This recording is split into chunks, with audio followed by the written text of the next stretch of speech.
Marcel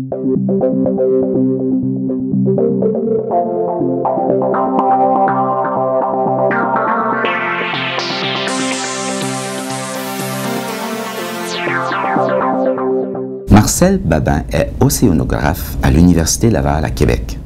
Il étudie l'impact des changements climatiques dans l'océan Arctique. Il s'intéresse en particulier à la lumière dans l'eau, car la lumière du soleil est à l'origine de la vie.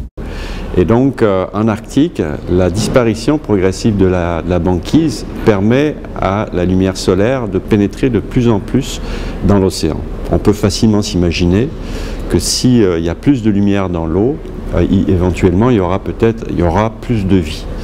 Donc c'est le phénomène que je veux quantifier dans l'océan Arctique et aussi comprendre quel impact ça aura sur tous les autres organismes qui vivent dans l'océan ou qui dépendent de l'océan pour se nourrir, comme les ours polaires par exemple, ou les mammifères marins.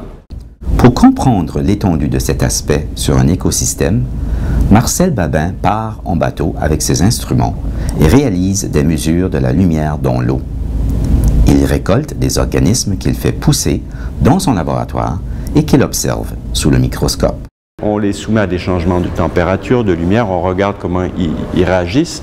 Et c'est à partir de ces expériences et en déterminant comment, d'autre part, l'océan Arctique change, qu'on arrive à répondre à des questions du genre comment l'écosystème, les communautés naturelles d'animaux et de plantes vont évoluer dans ce contexte de changement climatique. Il observe également la couleur de l'océan à partir de satellites. En mesurant les changements de couleur de l'eau tous les jours et partout sur la planète, il s'informe sur ce qu'elle contient. Cette approche lui permet de suivre l'évolution de la quantité d'algues en fonction de la disparition de la banquise. J'utilise aussi des capteurs optiques que l'on place sur différentes plateformes que l'on envoie à l'intérieur de l'océan.